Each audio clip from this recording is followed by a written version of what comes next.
Well, good morning, everyone. I am excited to bring Corey Easterday on the show today. He has such an incredible story that's not built on needing to be perfect, but rather just built on redemption and just showing up. I think that every season, especially the hard ones, as so many are facing right now, it's the stories and the inspiration of seeing it through and seeing it past that help us get through it, and it's that fuel to help others. Corey is the national director of current initiatives and the co-owner of Easterday Creative, and he's a podcast host of the EasterPod. And again, his personal story and struggle leading up to what he does now, creating community initiatives and really driving change, is one of the main reasons why I brought him on today, is because again, we're all facing so many hard, and sometimes we just need the right resource in our pocket to know that there's potential and possibilities. So thank you, Corey, for being here today. And if you're okay and open, can you kind of walk us through some of your own season of struggle and what led you into the work that you're doing today? Yeah, absolutely. Thank you so much for having me on, Candace. Been very much looking forward to this conversation. And speaking of not being perfect and needing redemption sometimes, I'm incredibly backlit right now. So I think that's just a fun real time example of the joy of showing up, even if, no, I'm kidding. I also do stand up comedy. So Yeah. it's a faucet that's hard for me to like turn off sometimes. So, um, yeah, as far as like my own story and kind of how it led to what I'm doing today. So as you mentioned, I'm the national director for current initiatives. I've been with that nonprofit organization for about 15 years now. I started working with current initiatives when I was in college as a student up in Canton, Ohio. Live in Charlotte, North Carolina now for the last several years, and it was pretty straightforward. Of my family grew up in a lower income poverty situation. We were often lower middle class, went through a lot of incredibly hard struggles growing up. I remember there's so many things, it's like impossible to kind of pick one. Luckily, this is why I'm in therapy consistently, to be able to like kind of work through, like literally in therapy. Yeah. My therapist had me build like a trauma timeline, and so you go through and you're like, what are the kind of points along Mhm. the way that of your journey. So there's Yeah. like all that to say, there's like so many to name from childhood. Not to get into right this second, we can dive into more in a Mhm. bit, but basically having grown up in that situation, single mom household for the majority of my time growing up, um, throughout most of like middle school and high school, even a little before that, we would have to go to uh, we'd have to go to food pantries to be able to get groceries. Like we would have to use the laundromat all the time to be able to do laundry, and it was always expensive. It was a struggle to pay bills. It was there was a time during college where for about a month or so, my family didn't have a place to live like at all. Were effectively homeless, like on like if not for somebody paying to put them up at a motel, would not have had Right. anywhere to lay their head. Those were very incredibly formative experiences for me. And so in college, kind of around that same time, I started taking like a class that was based on serving the community, um, and started volunteering at a local homeless shelter in Canton, Ohio. And it was kind of this confluence of events of between living it in real time with my family, being at that shelter volunteering, hearing other people's stories. And in 2010, my dad passed away suddenly after he and I had started to reconnect. Mm. So around that time, sophomore, junior, going to senior year of college, all these things were kind of coming to a head from the situation I had grown up in. And it led me to recall this initiative that I had done in youth group when I was in high school, where we went around to local laundromats and we grabbed just like bags of Mhm. quarters and went and took them to people to help pay for their laundry. And that stuck with me. I was in a position of leadership in my college at the time, and I was trying to rally my friends like, hey, this could be something we do as another way to try to give back, because the empathy and compassion was just like welling up in me. I'm living this in real time and also hearing all these stories. And very long story short, this 15 years ago, started it, called it Change for Change, very quickly pivoted, because it was not working out. We were getting kicked out of laundromats. It was not going well. So Right, a which friend is sent me, crazy.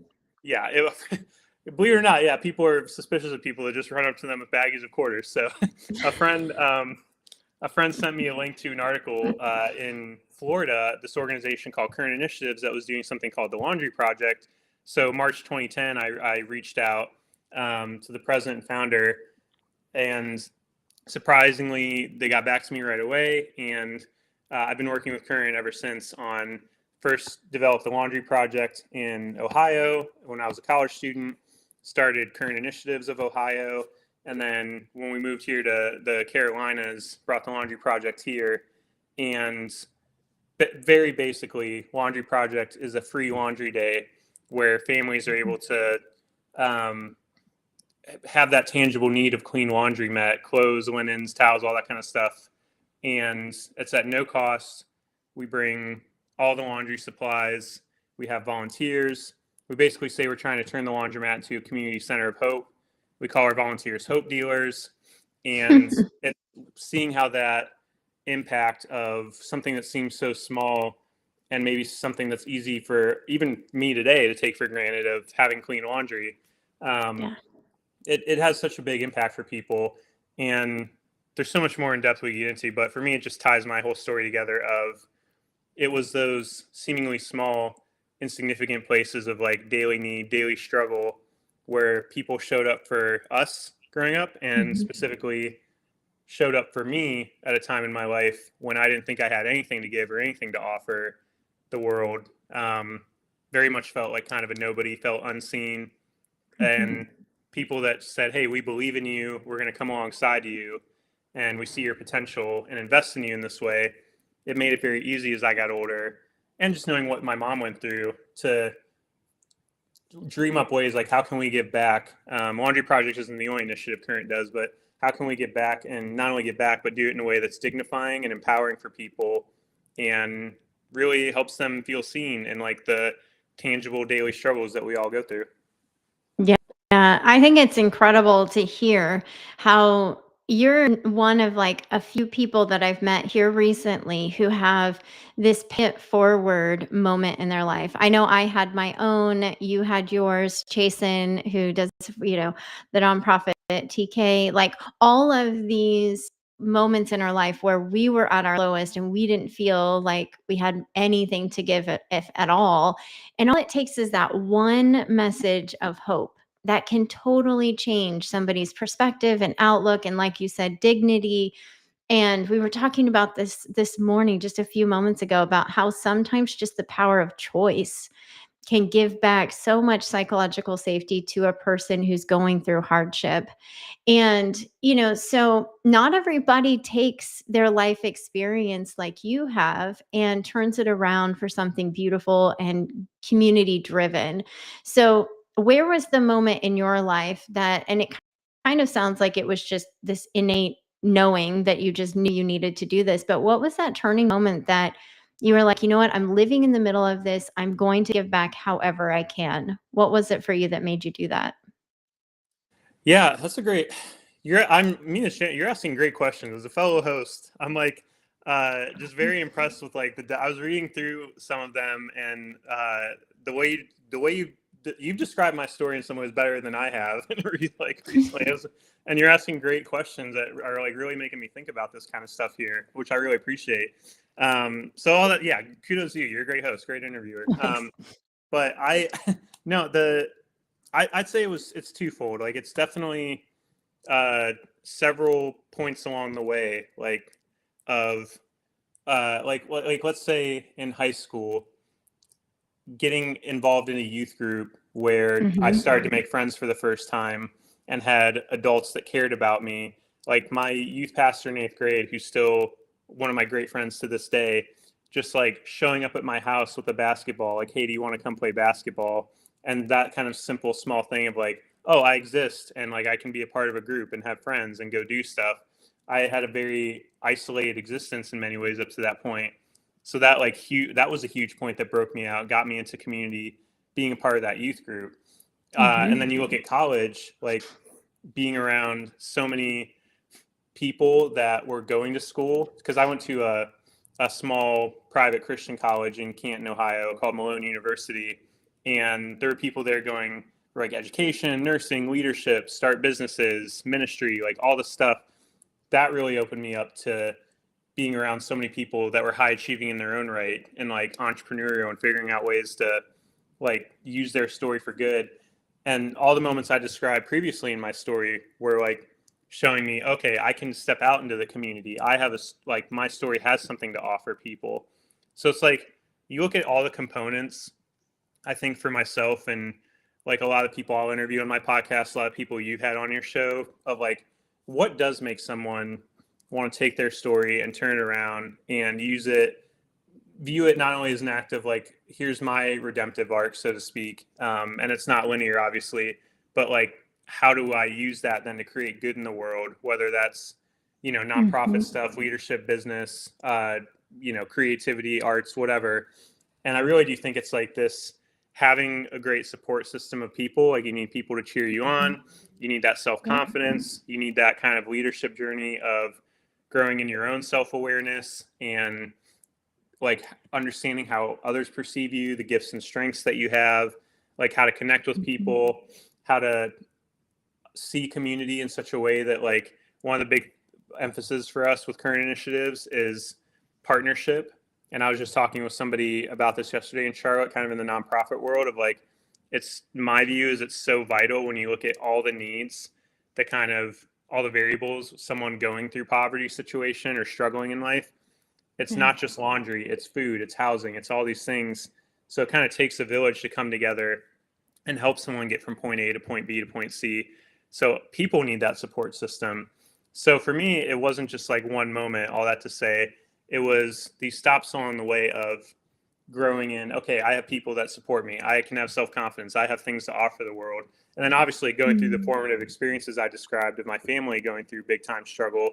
And then just coming out of college and starting the laundry project and seeing like, wow, people are willing to donate to a thing that I helped start here.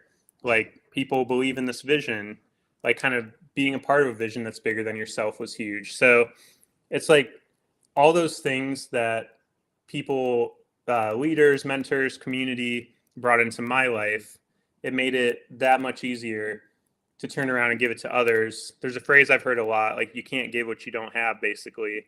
And so it's like I needed all that stuff to then be able to see that I could turn around and give it to others. And current, another phrase we have is like do what you can. So over time, it was developing that do what you can mentality of the world and its problems can seem so vast. And we talk a lot about like changing the world. And that's how I remember sitting with a mentor in college and he's like, what are you going to do? And I'm like, I'm just going to change the world. Duh. Like like, it was around the time I started with the laundry project. Like, yeah, and he was like, well, okay, I appreciate your enthusiasm, but it took time for me to realize like, it starts with that one person at a time. Like realizing that we all have circles of influence. How can we be present with our friends, our family, make sure that we're pouring love into those right places in those small and big ways every day.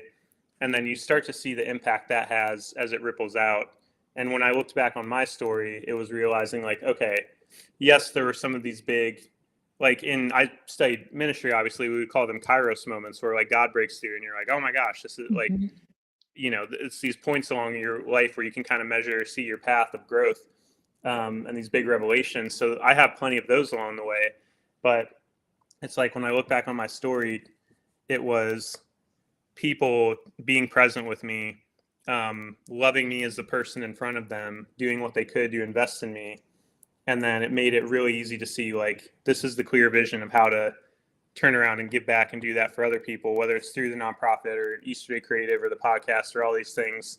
That kind of became the common thread of loving the person in front of you, doing what you can, and hope itself. I mean, like hope has been a big theme for all of this.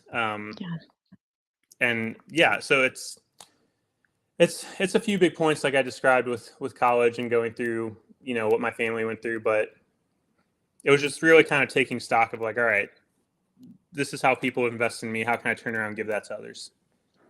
Yeah, well, because it would have been so easy for people to have turned away or, seen the circumstance, not the person, which is what I think often happens in all situations like this. People are really quick at times to judge the circumstance of homelessness versus seeing the human on the other side and saying, okay, I don't know what caused them to be here, but maybe I need to be a little inquisitive to see and give them that dignity, like you said earlier, of honoring their journey.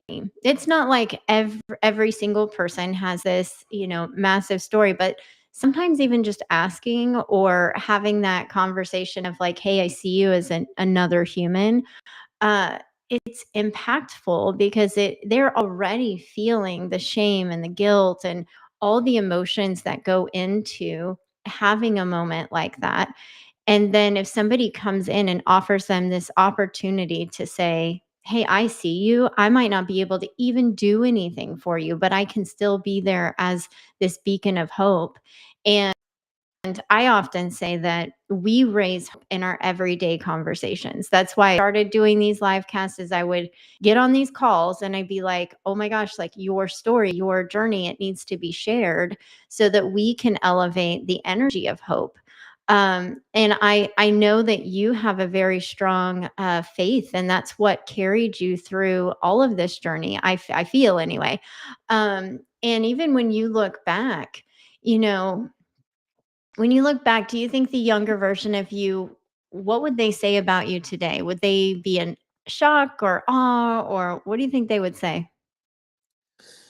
Yeah, another great question. I have to like put myself in 16-year-old Corey headspace, like 20 years ago.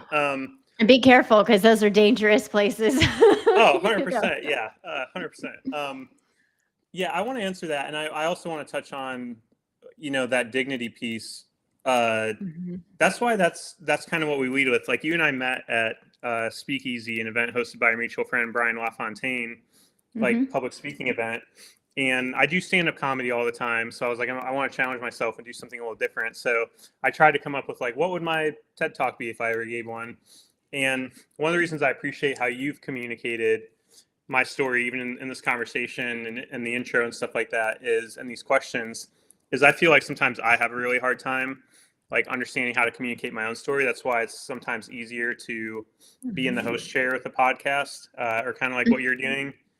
Just shine the light on other people and let them Yeah. have the stage. But what I tried to distill that talk down into was, people need to feel seen, kind of like you were saying.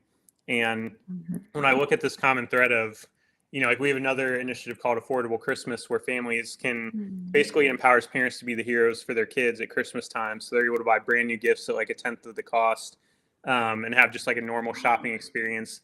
And even at the laundry Mhm. project, it's people ask us all the time that are volunteering, like, do we have to clean the clothes? Like, what do we do?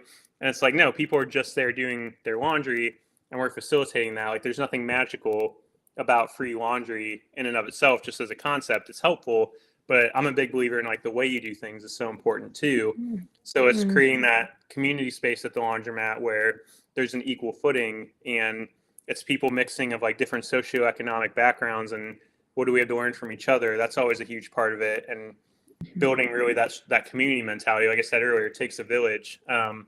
So those are the kind of things where people need to feel seen. Dignity is such a huge word, such a huge piece of it, affirming that inherent dignity that every human being has, like you were saying.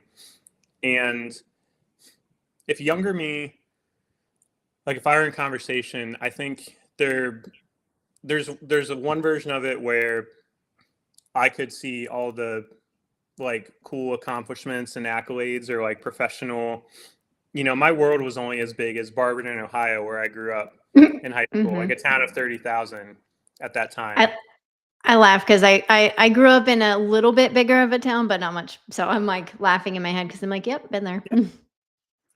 That's how big the world was. So I think there's a level of like, oh man, you've like look at all that you've gotten to, like places you've gotten to travel or people you've gotten to meet or things you've got to Mhm. accomplish on an achievement standpoint. But I think because to the extent that I could with my immature brain, I was thinking through a lot of these things back then.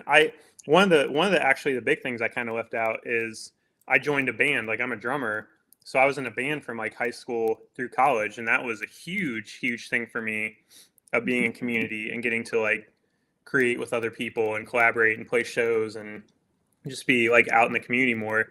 So I think there's that element of it, but like I think I would be most proud as like a younger person of I think resiliency is a huge word that comes to mind because Mhm. like I said, our journeys are not always linear. Like I also had this notion growing up, like, oh, you study and you work on yourself and you go to therapy and leadership training and church and whatever, and you just like kind of go up and up and up and up. And there's been so many more like ups and downs along the way as I've gotten older, as happens for all of us. So I think resiliency is Mhm. the word that comes to mind. I think I would be proud that I'm still in the game, that I'm still like working with people, creating, trying to make an impact as best I can, like with what's in my power to control, and staying in it. Because even as recently as this last month, having like personal struggles, like my mother-in-law passed away a couple years ago. That was an incredibly difficult time to deal with. I became a new dad last year. That's been a huge joy, but that's like a ton of work Whole and other level. yeah, a whole other level. So I just think resiliency is the word that comes to mind. Like I think I would be most proud of my resilience and my ability to be like 36 and as dumb and simple as it sounds, like still have friends, like still have a job, still trying to be making a difference, still be creating, still like, because there's just Yeah. so many things along the way. Like I look back at my journey, I was in a juvenile detention center in 8th grade for a Mm. brief period of time. Like I should not be sitting where I am today, basically. Like Oh, I all these love points in my this. story. So I think that's the word that comes to mind. Yeah, no, I love that you shared that because so often we're afraid that I know in my experience, I'm always afraid that my past will discredit all the things that I'm trying to do now. And what I've had to learn is to hold empathy and compassion. And somebody told me they had mentioned that the past version of you deserves to be loved and appreciated just as much as the changed version because they had to go through all the hardship, all the struggle so that you don't ever have to. I was like bawling because I'm like, of course, like, one thing that we struggle with. And I think it's important to show how change is possible. I think that so many people get in that place and they're like, I'm never going to come out of this, or people are always going to look at me in this different way. And when in reality, that is like the gold because you did overcome it and you didn't go back and you had to work hard. As you said, it's not this I think everybody mistakes that like being on the personal development journey is like a roller coaster. Like there are turns and twists and you're upside down. You probably get stuck midway if you're, like just hanging there. See, I need to learn your jokes to be a little bit more funny. But anyways, but life is like that. And it's not this linear process because we don't live life in a linear process. So why would we ever think we could move through it in just one big swoop of things? Um, and that's one of the things I just want to lead into is, you mentioned this Christmas project. So I want to make sure to highlight that. How can people get involved? Is there any other initiatives that you want to highlight before we dive in a little bit further into the next question? Yeah, absolutely. Thank you for asking. Engagecurrent.org is Current Mhm. Initiative's website, and that's where you can Mhm. find engagecurrent.org about the laundry project, affordable Christmas. We also have like a Hope for Homes initiative that we do. I will say in Charlotte, the Carolinas, the primary initiative we do is the laundry project, but nationwide, we've done the laundry project. We have 22 states, about 72 or 73 cities. Like I'll actually be Mhm. in Detroit, Michigan this weekend. We'll be doing some laundry project stuff there. And uh, there's opportunity to get involved wherever folks are. But affordable Christmas, we do in Florida. We've done it in Ohio when I was living there. We've done it in Las Vegas. Like that takes way more effort than the laundry project. So we kind of have a few Mhm. smaller places, but engagecurrent.org is the best way to get involved. People can volunteer, donate, check out what we're doing in Charlotte, all that stuff. At Engage Current on social media. Posted a lot about the laundry project there, and I can do this again at the end, but my own socials at the Easter Dude everywhere. So I have Current Initiatives, a nonprofit. My wife and I have Easterday Creative. She does photography. I do digital marketing for I love that. mostly for mental health therapists. So I always have to give the caveat that I'm not a therapist. I just being in it myself and working with therapists, I feel like I've learned a lot of the language. Like you were talking about loving our past self earlier, and I immediately thought of how in therapy you talk about like reparenting yourself, which is very real time for me having a child, being like, oh, how would I parent her? And then what, how do I love my past self better through that?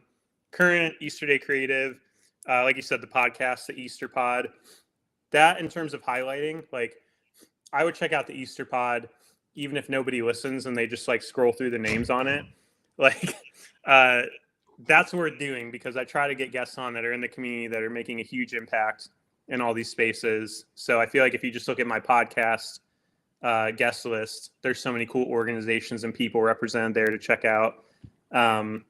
Yeah, and then people want to come to a comedy show sometime and see me, flail on stage. That's another way to get Another there. But option. yeah, I no love that no though. shortage. Like no shortage of opportunities, but that's the fun part. We have to have laughter and enjoyment and the fact that you and your wife have a business together, that is beautiful all on its own because it is, I can only imagine like working with your spouse. Whew, amazing. Lots of patience, I would say. But like what's the one message of hope that you hope that people carry away from today? Yeah, um trying to get like overly emotional here, but like I mentioned, so my mother-in-law passed away very suddenly, very tragically 2 years ago. Um, Extremely rare brain disease. I think it was Mm. called Creutzfeldt. I butchered the name. Creutzfeldt-Jacobs disease. I think is what it was called. Like 1 in a million people kind of thing. Very Mm. tragic. And so as share a brief story, as she was in the hospital and we were visiting her every day, and her like she was like you could it's the worst when you see like a loved one like not becoming your loved one progressively over time. Right. And I remember there's one day like she was starting to have more and more trouble talking, and I came in. I was wearing I don't remember if I was wearing my current shirt or whatever, but like she's been to several laundry projects and volunteered, and she came I came in, Mhm. she's like, oh, hope dealer, like. So it was like even though she couldn't like speak as much anymore, she could still recognize like not me personally, but just like that idea, like he's this the hope dealer. And I share that to say like that going through that was obviously extremely painful, but then because she was like a mother to me in many ways. And obviously, just being like my wife and I have been together, like married for 11 years, together for 12. So that idea of hope Mhm. is before that, but especially after that moment, is what I always try to emphasize, which is like I very much grew up in a situation where hope was in short supply. Like that's the Mhm. other thing is what would your younger self? I think my younger self would just be shocked that I kind of did end up where I did, honestly. Like Yeah. proud of the resiliency, but just like probably unable to like fathom it or like comprehend it, to be Mhm. quite honest, because hope was in short supply. And hope can take many forms. I think for me, something I learned along the way, being out and about in the community and realizing like, yeah, there's people struggling to pay their electric bill. There's people struggling to buy groceries. There's people going through so many, insane struggles on a daily basis. I very much think hope takes the form of how can we meet tangible needs for our neighbors. I think hope Mhm. takes the form of how can we partner and support organizations and people that are out there trying to make a difference and meet needs and work together. I think hope takes the form of community to that Yeah. end. Like, how do we support and highlight and partner and work with each other so that the issues of our world can be solved in a more like cohesive, like comprehensive fashion, where it's not just dependent on my one thing or what we're doing. It's like we're figuring out how to work together. And uh, I think hope takes the form of, what we're talking about, just for my story, people helping me feel seen along the way and taking the time to invest in me and see that good things in myself when I didn't even see them. And I think hope is the word I keep coming back to. We call our volunteers hope dealers, like I said, because that's such a huge, you're meeting that tangible need, but I always tell the volunteers we're gathering up before we're getting ready to do the project. It's like, yeah, we have free laundry supplies, we're paying for the laundry, you're doing all this stuff, but you're going to have so much downtime that it's important for you to try to share your story, hear other people's stories, like just connect in that fashion. Places like Speakeasy, where we met, that I mentioned, Brian does such a great job of not just the public speaking coaching, but facilitating a room where people can connect and like support each other. So for me, hope is the word that I just think covers a lot of these bases and so many of these things. And I think it's twofold. It's receiving hope, because we all need it on a daily basis. So like, what are the places we can receive hope from other people, and be able to practice resiliency, which I think is very much a skill that you learn over time, and like keep ourselves in the game. Like I am a runner, but I also view life as like a marathon. Like it's a cliche, but it's like, so all right, true. every day I get up, I'm like, all right, how can I just keep running the proverbial race? And it's like I said, you can't give what you don't have. So I think like as you find the places where you can receive that hope, it's just looking for the places you can give it out. I'm someone that gets very overwhelmed very easily. I've struggled a lot throughout my life, both diagnosed and otherwise, of like anxiety and depression. I struggle so much with insecurity and that kind of imposter syndrome of, one of my biggest struggles this year at times has been, I will catch myself thinking and feeling things that I'm like, I've been carrying this kind of like, this is a me problem. Like I've been viewing the world this way, or my relationships are struggling with this since I was like a kid, like because of those insecurities and anxieties and things you develop. So it's like, hope is like, you need to receive it, but also just realizing like how you can give it out. You can't get what you don't have. Like, just how can you do what you can? Love the person in front of you. And I think those make the huge difference, like the getting overwhelmed part. And for me, I had to learn how to distill it into, there's all these problems every day that you see going on in the world and in your local community, globally, nationally, whatever. And it made it so much more accessible for me when I realized, like, I don't know if you've ever seen that movie, What About Bob? And it's Oh Bill my gosh, I Murray, love that movie. Oh my gosh, I haven't seen that in so long. Dr. Leo Anyway. Marvin. Yeah. Mhm. It's baby steps. Like it's so dumb, Yeah. but like it's so true. Like not in the neurotic Bob way of baby steps to the door, that kind of thing. But like the baby steps of making sure I'm loving my wife and my daughter, making sure when it's time to send that email, how am I treating that person, making sure when it's at that community event that gets more lauded, or I can post on Instagram or whatever, like how are we loving the people that we're meeting? Like I've realized over time, it's really taking those little steps, doing what you can, and seeing the great impact that can have. And to be sure, there's one of my favorite books. I remember I was a Starbucks barista, and we would have to put on our board, like, what's your favorite book and stuff like that. And at 24, I was such a weirdo because I put my favorite book as like Toxic Charity by an author, Bob Love it. Lupton. But the whole idea of like, how do you help and do these things in a way that's like dignifying to people, really moving the ball forward, really empowering, and really sustainable, and helps build something long term. And I say that to say, like, there's very much crisis moments where like, don't think, jump in, help, whatever.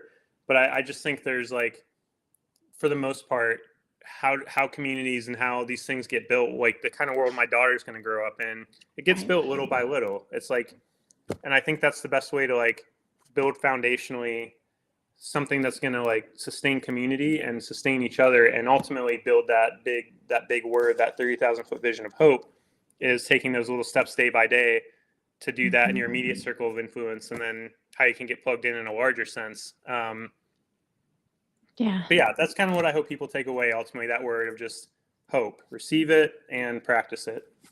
Yeah, well, and I think like what you're saying too is there is so much, and I didn't ask this question, but I meant to, was that there is so much power in community, and we are the ones that create it, right? And like you were saying, like when the world is going through what it is, because it's always going to be going through something, we have to look to one another in those moments to just see each other, first of all. And I know that sometimes we struggle with that for our own reasons, meaning we might not feel love or compassion for ourselves first, which is a big reason we see a lot of wounded conversations, is what I call it. But the moment that we're in these harder moments, if we can just slow down long enough to just be there and be present and then say, okay, what can I do as my part? Because there's a lot that we don't think about that we can offer. I mean, even down to, when we were living in Southern California, and this mass flood in our kitchen, and I knew I was going to have to clean out the closet because of the damage and everything. And I just sat there and I was looking at all of these clothes that I probably hadn't worn in like a year or 2, and I was just thinking, "Wow, these are no longer serving a purpose for me. I can gift them forward to somebody else and give it new purpose." And sometimes it's because it's out of sight, out of mind, and that's what it was for me. But the moment that we choose to be a little bit more intentional, we can do a lot more with a lot less than we realize.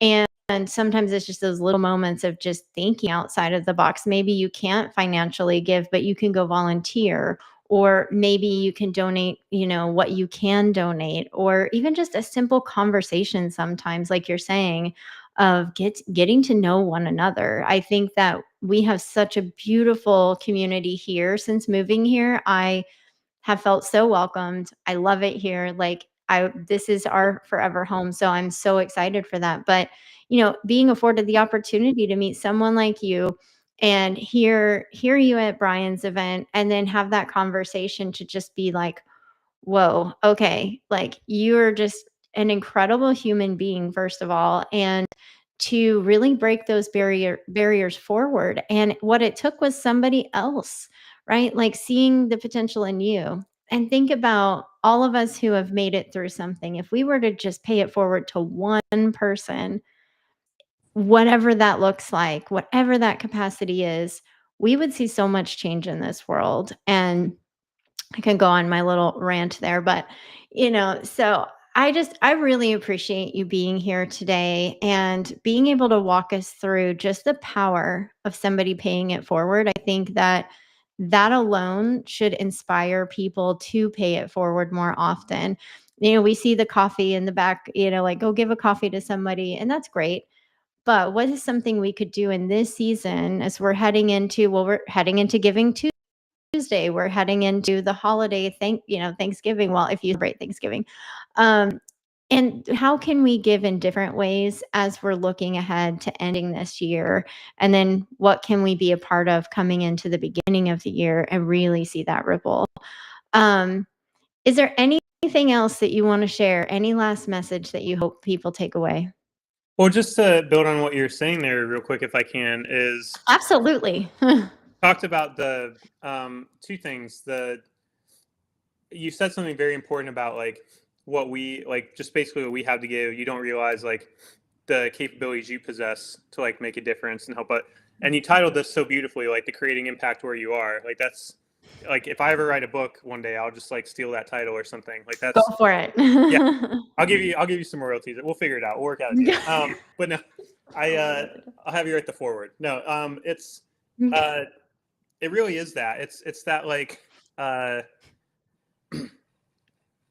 was the biggest revelation for me in my own life was like we've talked about covered.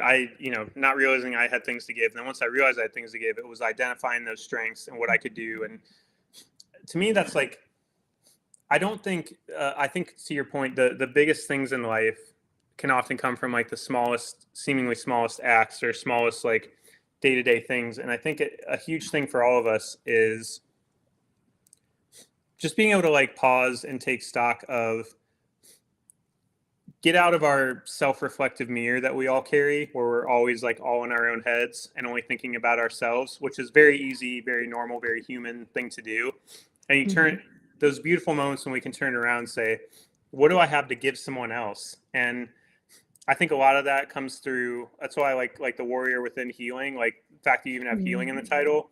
I think a lot of that comes through our own healing, is you start to kind of, your eyes open and you kind of start to see like, oh, it's not just trying to manage my own mess of a life that I feel I'm struggling to manage. When you get to that beautiful place of like, I have something to offer the world. I have gifts. I have passion. I have purpose. And that's why I emphasize so much that it takes a village kind of thing, is because you have gifts and community and all the stuff that I don't have. Like you people, like vice versa. My wife, like whoever, just has like uh, different ways we're built, different ways we're wired, different ways we see the world. That when we start to offer those gifts together, going back to my musician brain, like there is a beautiful, like, not to, I've been watching a lot of kids movies lately, so forgive me. I'm very like Hey Disney man, it comes with the minded. territory. Yeah. But I'm like, there's a beautiful song we can all create together. There's like a, Mm. we all kind of learn like what are our unique gifts and how do we like work in concert with each other. So I'm glad you highlighted that, because I think that is the crux of it, is when that overwhelm of I have to do everything and solve everything and be everything to everyone. And it's like, no, you just have to be the best version of you. And what does that look like with how you're built? And then secondly, you talk about the creating impact on one person. It is cool to think about, like, we're only sitting here because of people that took the time to care Mm-hmm. about me as like this one person. And I had a friend tell me recently, who's also a dad. His kids are way older. They're in high school, his daughters. But he was like, when I first became a dad, he's like, don't forget, this is the most important thing you'll ever do. Don't let anything ever get in the way of that. And I carry that message with me every day, like with my own daughter. She's 14 months old, so we got a long way to go. But there's so much being built right now in her, of how to exist in the world and be a human and be connected and attached and all that stuff. That I think, like, man, if we're gonna, I've already like made a litany of mistakes as a parent, and we both have, like, that just comes with the territory. But I'm like, if overall we can be the kind of parents that help her to feel safe and loved and connected in the world, and then teach her how to use her gifts as a way to like impact the world, whatever she's passionate about, the difference that can make. So I do think it's, we live in an age, not, I mean, whatever, I'm gonna sound like the old guy in the room. We live in an age where we're all so concerned, and I'm speaking to myself, because I'm constantly online. It comes with my jobs and stuff. Always so concerned with like level of engagement, like how many people are listening to my podcast, how many followers do I have? Like, we all think in terms of these volume numbers, whatever. And I think if we just kind of allowed ourselves, the own grace and capacity and compassion on ourselves to say, like, what can I do? Who can I impact? Who am I in relationship with? And kind of start there and focus on that and be present and loving the people that are in front of us. I do think it has bigger and bigger like ripple effects, like you said.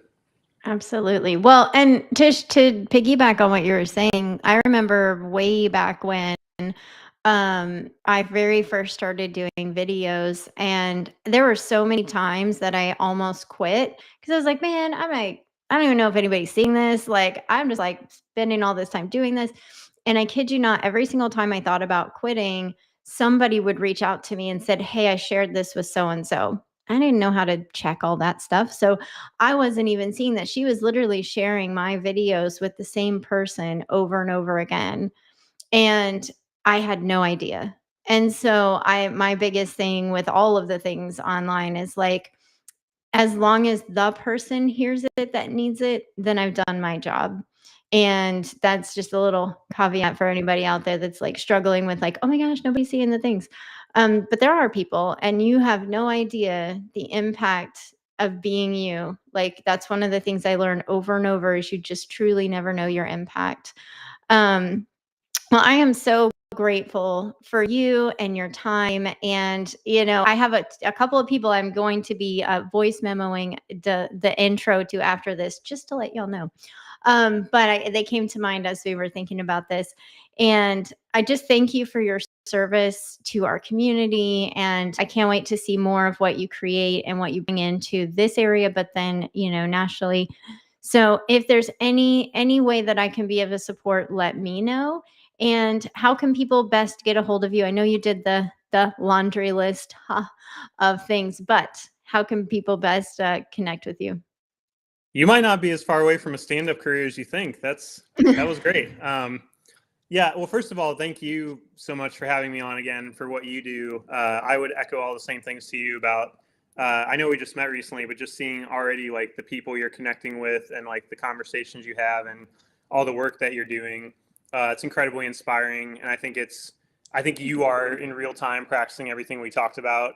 Maybe from a theory standpoint, if you are creating impact where you are and with what you have, and like you are seeing the ripple effects of that. Like you're connecting with people and sharing their message. So I appreciate you and all the work you're doing, and I'm honored just to even be like this small part of it. As far as getting in touch, social media at the Easter Dude for me on most social media, at Corey Easterday on X for the 10 people that still use that. No, I'm just kidding. But at the Easter Dude, I have all my initiatives and creativity and stuff there. Creativity, my projects, whatever. Like, I don't. How do you I'm still display laughing about creativity? the X comment. I'm like, oh yeah. Yeah. Oh Sorry. yeah, that exists. Yeah. Mhm. I actually, real quick, I have a joke. That it's like a one-liner. It's like Christians can be wild. Some get mad when you call it Xmas when we all know it's still Twitter miss. There Two you people go. laugh at that every time, but I Right, just right. that's a Like, one for gotta me. try it. You really Every gotta time try it, has to right? have that. Yeah. But no, at the Easter Dude, and then at Engage Current on social media for current initiatives, at Easterday Creative, at the EasterPod, and EasterdayCreative.com, engagecurrent.org, and those are social website probably the best ways to connect. And like I said, laundry project, we did, by the year's over, we'll have done about 8 laundry projects this year in Charlotte. To date in Wow. Charlotte, we've had about 21 laundry projects, helping 800 plus families with like 80,000 plus loads of laundry. We're going to keep it Wow. rolling in 2026. Plenty of ways to get involved. The laundry project in Charlotte. And yeah, there's plenty of ways to connect. Those websites, social handles, and would love to meet whoever wants to get involved. Awesome. Well, thank you to everyone who has listened. And I'll make sure to go back and do all the comments because we know we don't need Candace trying to answer things as things go. We would never get through this. But thank you so much for being here, and we'll see you next